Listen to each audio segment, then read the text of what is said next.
আজকের আলোচনায় আমরা আম, সাম্প্রতিক কিছু গুরুত্বপূর্ণ আন্তর্জাতিক ঘটনা নিয়ে কথা বলবো। আমাদের কাছে আন্তর্জাতিক ঘটনার প্রবাহ নিয়ে কিছু তথ্য আছে। চলুন একটু গভীরে যাই।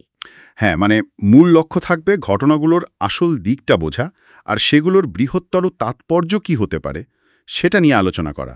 একদম। তাহলে চলুন শুরু করি মধ্যপ্রাচ্য দিয়ে। ওখানে পরিস্থিতি বেশ গরম। হুম। সূত্র বলছে ইসরায়েল সম্প্রতি ইরানের পারমাণবিক আর সামরিক স্থাপনায় হামলা চালিয়েছে, বিমান হামলা। এর জবাবে তেহরানও তো ক্ষেপণাস্ত্র ছুড়েছে, হাইপারসোনিক অস্ত্র ছিল শুনছি। হ্যাঁ, যদিও বলা হচ্ছে বেশিরভাগই নাকি ঠেকানো গেছে, কিন্তু ক্ষয়ক্ষতির পরিমাণ দেখুন, হতাহতের সংখ্যা 450 ছাড়িয়েছে। ওফ, বাবা। আর তেহরান, ইস্পাহান এই শহরগুলোতে বেশ বড়সড় ক্ষতি হয়েছে। এখানে আসলে সবচেয়ে চিন্তার বিষয় হলো এই ঘটনাগুলো মানে কত দ্রুত উত্তেজনাটাকে একেবারে চরমে নিয়ে গেল। হঠাৎ করে এত তীব্র সংঘাত। ঠিক। পুরো অঞ্চলের স্থিতিশীলতা নিয়েই তো প্রশ্ন উঠে যাচ্ছে। ইউরোপীয় ইউনিয়ন, জাতিসংঘ সবাই এখন চাপ দিচ্ছে, যেভাবেই হোক উত্তেজনা কমাতে হবে। আচ্ছা, এর মধ্যে আবার প্রাক্তন মার্কিন প্রেসিডেন্ট ট্রাম্পের একটা মন্তব্য এসেছে। ইরানের নাকি নিঃশর্ত আত্মসমর্পণ চান তিনি। হ্যাঁ, এটা পরিস্থিতিকে আরো জটিল করে তুলেছে। ইরান তো ইন্টারনেট সংযোগ সীমিত করে দিয়েছে, বিদেশি নাগরিকদেরও সরিয়ে নেওয়া হচ্ছে। হুম। তবে এর মধ্যে একটা অন্যরকম খবরও চোখে পড়ল। ইরানের রাষ্ট্রীয় টিভির উপস্থাপক সাহার ইমামি। হ্যাঁ, শুনেছি। বিস্ফোরণের মধ্যেও খবর পড়ছিলেন। ঠিক, তার সাহসিকতার কথা কিন্তু বিশ্বজুড়ে আলোচিত হচ্ছে। অবশ্যই, অবশ্যই।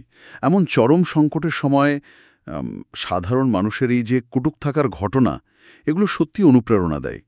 কিন্তু কিন্তু কিন্তু আসল প্রশ্নটা তো থেকেই যাচ্ছে, এই ভয়ঙ্কর পরিস্থিতি শেষ পর্যন্ত কোথায় গিয়ে দাঁড়াবে? এর প্রভাব কি হবে আঞ্চলিকভাবে, আন্তর্জাতিকভাবে? যেভাবে এগোচ্ছে, নিয়ন্ত্রণের বাইরে চলে যাওয়ার একটা ভয় কিন্তু থেকেই যাচ্ছে। আর দেখুন কি অদ্ভুত ব্যাপার, এই যে এত সামরিক উত্তেজনা, এর ঠিক আগেই মানে 12 এপ্রিল থেকে 13 জুনের মধ্যে হ্যাঁ, হ্যাঁ। ওমান, রোম, মাস্কাট এই সব জায়গায় যুক্তরাষ্ট্র আর ইরানের মধ্যে তিনবার আলোচনা হয়েছিল। তাই নাকি? আচ্ছা, কি নিয়ে আলোচনা? মূলত পারমাণবিক কর্মসূচি আর ক্ষেপণাস্ত্র নিয়ন্ত্রণের মতো বিষয়গুলো নিয়ে কথা হচ্ছিল। ওহ, কিন্তু তারপরেও এই অবস্থা? মানে ঠিক এর পরেই রাশিয়া আবার ইরানের পারমাণবিক চুল্লি নির্মাণে যুক্ত হলো। হ্যাঁ। এটা এটা আসলে দেখিয়ে দিল যে পর্দার আড়ালের কূটনৈতিক প্রচেষ্টাগুলো মানে মাঠের বাস্তবতার সামনে বা অন্য দেশের এক পদক্ষেপে কতটা ঠুনকো হয়ে যেতে পারে। সংকট ব্যবস্থাপনার জন্য এটা বিরাট চ্যালেঞ্জ। আচ্ছা, মধ্যপ্রাচ্যের এই উত্তেজনার পাশাপাশি দক্ষিণ পূর্ব এশিয়াতেও কিন্তু একটা গণ্ডগোল চলছে। কোথায়? থাইল্যান্ড আর কম্বোডিয়ার মধ্যে চং বোক বা মম্বেই নামে একটা বিতর্কিত সীমান্ত এলাকা আছে। ও হ্যাঁ, ওখানে তো পুরনো সমস্যা আছে। সেখানে সামরিক সংঘর্ষ হয়েছে, অন্তত একজন নিহত হয়েছেন বলে খবর।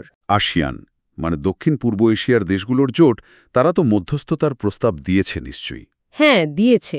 কিন্তু দেখুন, এই ঘটনাটা আসলে দুটো দেশের মধ্যেকার সেই পুরনো ঐতিহাসিক জাতীয়তাবাদী টানাপোড়েনকেই আবার উস্কে দিল। এই অঞ্চলে সীমান্ত বিরোধ নতুন নয়, আর প্রায় দেখা যায় এই ছোটখাটো স্থানীয় উত্তেজনাগুলো বড় সংঘাতের দিকে গড়িয়ে যাওয়ার একটা আশঙ্কা তৈরি করে। এটাও একটা চিন্তার বিষয়। এবার একটু অন্যদিকে তাকাই চলুন। ইউরেশিয়া। আচ্ছা। 16 থেকে 18 জুন আস্তানায় চীন মধ্য এশিয়ার সম্মেলন হল। হ্যাঁ, এটা গুরুত্বপূর্ণ ছিল। চীনের প্রেসিডেন্ট শি জিনপিং নিজে ছিলেন, মধ্য এশিয়ার নেতাদের সাথে বসে জ্বালানি, পারমাণবিক শক্তি, ডিজিটাল প্রযুক্তি, পর্যটন এসব নিয়ে প্রায় 24টা চুক্তি সই করেছেন। 24টা, বেশ বড় সংখ্যা। কাজাখস্তান তো সম্ভবত তাদের পারমাণবিক বিদ্যুৎ কেন্দ্রের জন্য রাশিয়া আর চীনের কোম্পানিকেই বেছে নিয়েছে, তাই না? ঠিক তাই। এটা কিন্তু খুব তাৎপর্যপূর্ণ। একদিকে দেখুন, চীন আর রাশিয়ার সাথে মধ্য এশিয়ার কৌশলগত আর অর্থনৈতিক সম্পর্ক আরও গভীর হচ্ছে।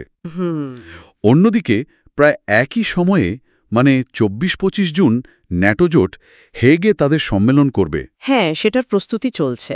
আর সেখানে মূল আলোচনাটা কি? প্রতিরক্ষা আরও জোরদার করা, সামরিক বাজেট বাড়ানো, ইউক্রেনকে সমর্থন চালিয়ে যাওয়া। একদম বিপরীতমুখী চিত্র তাহলে। ঠিক তাই। বিশ্বমঞ্চে প্রধান শক্তিগুলোর এই যে আলাদা আলাদা পথ চলা, ভিন্ন ভিন্ন কৌশলগত জোট তৈরি, এটা কিন্তু দিনের আলোর মতো স্পষ্ট হয়ে উঠছে। আচ্ছা, সবশেষে আরেকটা বিষয়ের কথা বলি, ভারত মহাসাগরের চাগোস দ্বীপপুঞ্জ। ওহ, চাগোস! হ্যাঁ, এটা নিয়েও তো অনেকদিন ধরে বিতর্ক চলছে। ২২ মে যুক্তরাজ্য আর মরিশাসের মধ্যে একটা চুক্তি সই হয়েছে দ্বীপগুলোর সার্বভৌমত্ব মরিশাসকে ফিরিয়ে দেওয়া নিয়ে। হ্যাঁ, চুক্তি হয়েছে বটে, কিন্তু ব্যাপারটা এখনও চূড়ান্ত নয়। মানে এফএফএম অনুমোদন পায়নি এখনো। কেন? যুক্তরাজ্যের কনজারভেটিভ পার্টির মধ্যে এটা নিয়ে বেশ সমালোচনা আছে। তাছাড়া চাগোসবাসী, মানে যারা ওখানকার মূল বাসিন্দা, হ্যাঁ, তাদের কি দাবি? তারা আর জাতিসংঘের বিশেষজ্ঞরা বলছেন চূড়ান্ত অনুমোদনের আগে আদিবাসীদের অধিকার সুরক্ষার জন্য আরও শক্তিশালী ব্যবস্থা দরকার। আচ্ছা, তো এটা নিয়ে কবে সিদ্ধান্ত হতে পারে? আগামী বছর, মানে ২০২৫ সালের ৩০ জুন যুক্তরাজ্যের হাউস অফ লর্ডসে এটা নিয়ে বিতর্ক হওয়ার কথা আছে। তার মানে এখনো অনেকটা পথ বাকি। হ্যাঁ, আসলে দেখুন, এখানে শুধু দুটো দেশের সার্বভৌমত্বের বিষয় নয়, এর সাথে ঔপনিবেশিক ইতিহাস জড়িয়ে আছে, আদিবাসীদের অধিকারের প্রশ্ন আছে, আবার ভূ-রাজনৈতিক শর্তও আছে, বিশেষ করে দিগো গার্সিয়া ঘাটির ভবিষ্যৎ। হ্যাঁ, সার্বভৌমত্ব হস্তান্তরের প্রক্রিয়াগুলো যে কতটা জটিল হতে পারে, চাগোস দ্বীপপুঞ্জ তার একটা খুব ভালো উদাহরণ। তাহলে আমরা যদি একটু গুছিয়ে বলি, একদিকে মধ্যপ্রাচ্যে ভয়ঙ্কর উত্তেজনা, অন্যদিকে দক্ষিণ পূর্ব এশিয়ায় সীমান্ত নিয়ে সংঘাত।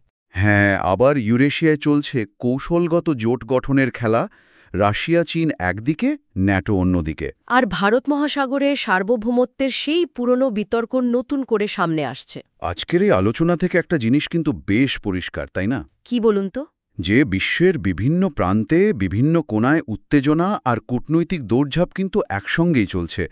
আর প্রত্যেকটা ঘটনাই শুধু সেই অঞ্চলের জন্য নয়, বিশ্ব প্রেক্ষাপটেও খুব গুরুত্বপূর্ণ হয়ে উঠছে। একদম ঠিক। সব মিলিয়ে একটা প্রশ্ন কিন্তু মাথায় আসছে। আচ্ছা, এই যে বিভিন্ন অঞ্চলের ঘটনাগুলো, যেগুলো আপাতদৃষ্টিতে মনে হচ্ছে একদম আলাদা, একদিকে চীন মধ্য এশিয়ার জোট হচ্ছে, অন্যদিকে ন্যাটো নিজেদের শক্তি বাড়াচ্ছে, আবার মধ্যপ্রাচ্যের সংঘাত চলছে, এগুলো কি আসলেই বিচ্ছিন্ন? ভালো প্রশ্ন। নাকি এরা কোনোভাবে একে অপরের উপর প্রভাব ফেলছে, বা হয়তো ভবিষ্যতে ফেলবে? এটা নিয়ে কিন্তু আমাদের আরও ভাবার অবকাশ রইল, কি বলেন? অবশ্যই, অবশ্যই, এটা নিয়ে ভাবা দরকার।